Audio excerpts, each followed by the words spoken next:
I think if I hear you call me Becky one more time, six-pack, I'm gonna pop your tops. All six of them. Who are you?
Hey, this is Matt once again. Welcome back to another video. And by the way, if you're wondering why this weird wave thing is the ceiling fans on.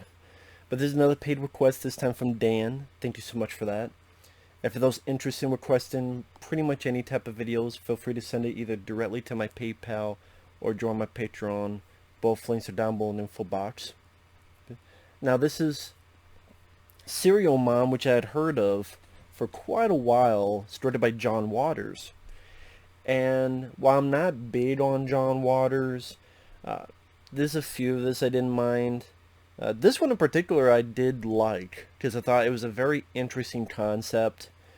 Pretty much, what if a sitcom mom, like the Perfect Housewife, was insane? It's a very comedic film starring Kathleen Turner from Romancing the Stone. Her husband is played by Sam Waterston, who's in this underrated film called Warning Sign from the 80s. Her kids are Ricki Lake, who's worked with John Waters before, Hairspray, and then Matthew Lillard, who'd gone to be in Scream, 13 Ghosts, Without a Paddle, Scooby-Doo. Other people that's in the film, Justin Whalen, who I remember from Child's Play 3. He's been in other stuff. And yeah, pretty much this typical nice family. The family work well together. Kathleen Turner is always nice to her family. I think that was one of the things, is that she's so loving with her family, but then she'll go off the beaten path and kill people for the simplest, most minute things. And that's kind of where the humor and comedy, especially because of Kathleen Turner's performance, she very much commits into this doting mother and housewife. You know, this smile, this phony, yeah, I guess kind of true to herself persona she has the appearance of, and then she just snaps. And kind of like if a Disney princess was mentally unbalanced. But she's, oh, let's go bird watching. She'll look at the birds as if, again, she's a Disney princess ready to put her hand out and a bird land on her hand. That's as if that's ready to happen. But she'll have the tendency to go kill someone with scissors, or like a fire poker, or drop a fucking air conditioner on someone's head. The movie went at a decent enough pace. I didn't feel bored with it. Kathleen Turner, the stuff she does in her insane ways, made it interested to see what she was going to do next, and also like why she's doing it. Like, for example, she's disguising her voice, doing these harsh, horrible names to her neighbor, disguising her voice. Oh, they traced the call? Well, why are they here already, fuckface? And why is she doing this? Because long ago, the lady took her parking spot. the bastard. Or, oh, the math teacher says something bad to her son. No, that's not right. The math teacher wanted to meet her to talk about her son, saying, oh, your son has an unhealthy obsession with horror films. Which, that was a cool thing. The Matthew Lillard, he worked at a video store. Kind of like what Jamie Kennedy would in Scream. And he's a fan of horror films. He mentions Henry Portrait of a Serial Killer. He's watching Blood Feast. In fact, Kathleen Turner goes, oh, wow. Can you rewind back to the point where he takes that heart out? And Matthew Lillard's like, okay. Who wouldn't want a mother who would watch a gory horror film with you? She just happened to be insane. But she loves her kids, she loves her husband. I think that was a nice line that the director, John Waters, drew. Is that we never see her top alley, yell, scream, shout, be mean, be rude to her family. So you almost kind of keep the sweetness of the character, the doting mother, doting wife. But then it's everybody else who sees fair game. I thought that was the right decision to keep that balance a bit more in check. For example, when the math teacher, oh, your son, I think you're doing something wrong. Your son needs therapy. And she don't like that, so she runs the fucking teacher down with her car.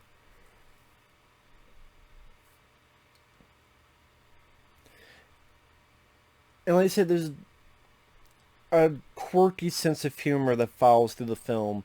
Like when her and some garbage men, they're bonding and all are mad at this one neighbor who doesn't recycle. Man, someone should kill her and recycle her. Yeah, that litter bug. Right, I don't know many garbage men that would talk like this. But, I'm like, are these garbage men as insane as Kathleen Turner?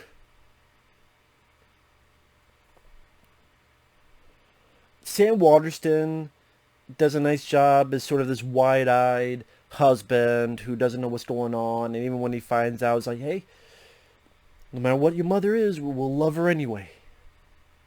Sort of this deer in the headlights. Okay. Ricki Lake does fine as the daughter.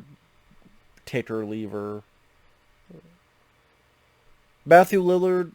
I'm a big Matthew Lillard fan. It was interesting to see him in an early role. I mean, this is 94. This is around the time he was doing films like Hackers and such. I mean, this is 2 years before Scream.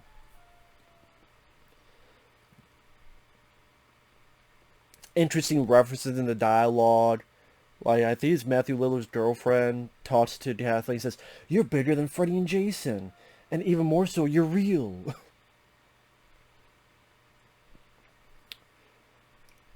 And like I said, there are moments that did make me chuckle. Spoiler alert.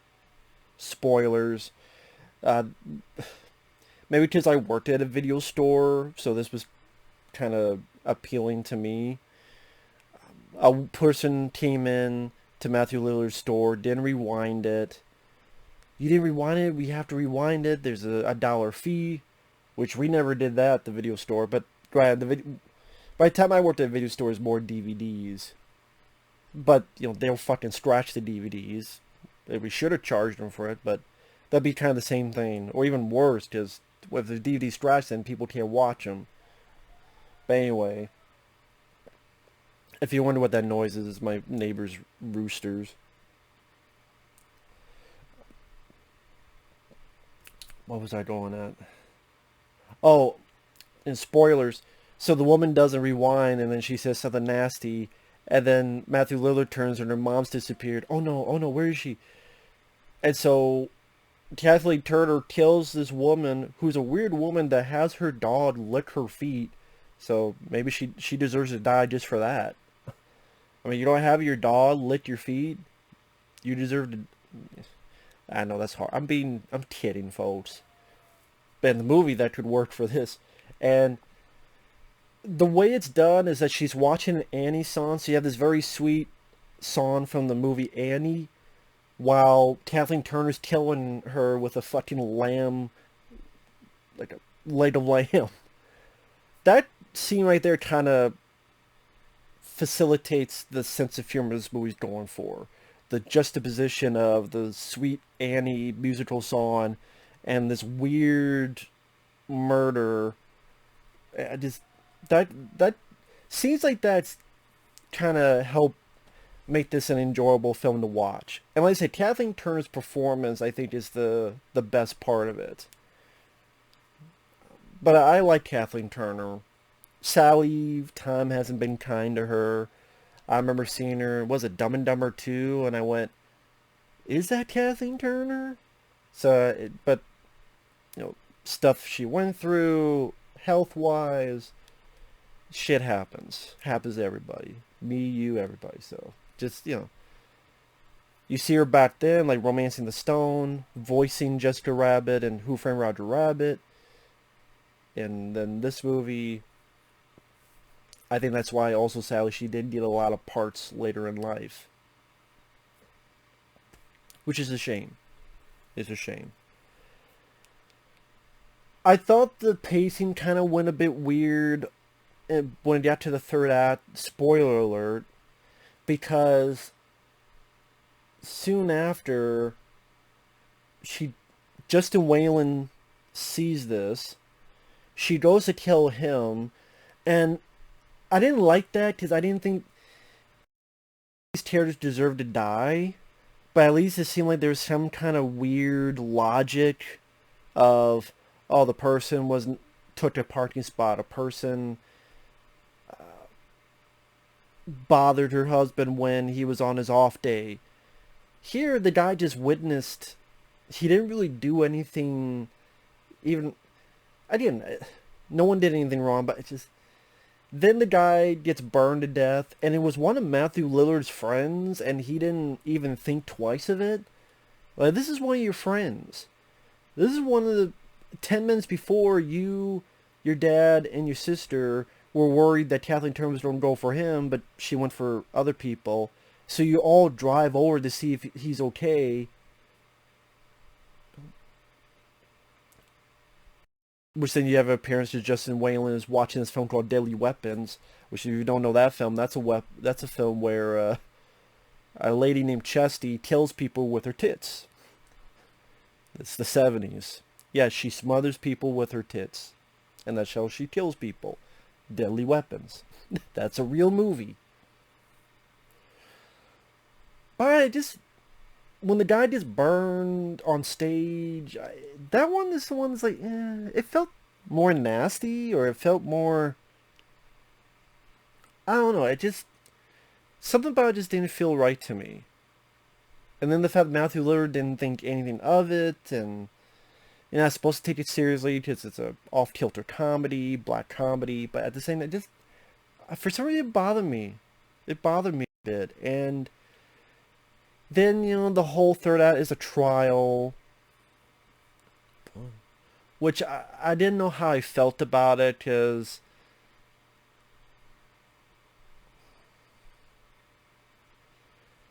until Kathleen Turner's character started using her brain, you realize that this is a cunning lady. This is a lady who does use the justice system to her own efforts, is able to discredit every witness, and that was interesting.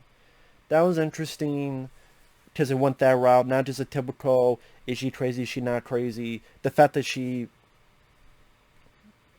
was able to discredit every fucking witness.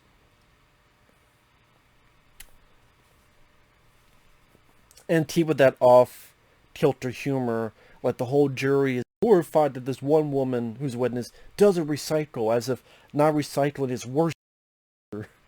But maybe in this world it is. So that's the thing. It is this quirky tone, and I did not mind the way it ended. Spoiler alert, Suzanne Somers from Three's Company, she's been cast to be in the movie version, and Kathleen Turner, different Kathleen, she gets free, not guilty, but then immediately kills someone because they were wearing white shoes. Is that the right time to wear white shoes? And then Suzanne Somers keeps talking.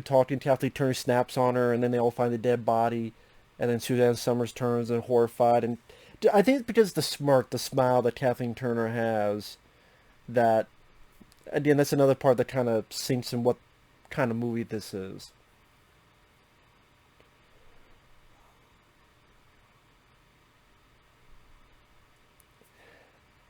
Part of me wonders if it would have been more interesting if you had one of the family members that was against the mom doing this, but then she was still caring and loving the kid, even though he didn't approve of what his mom was doing.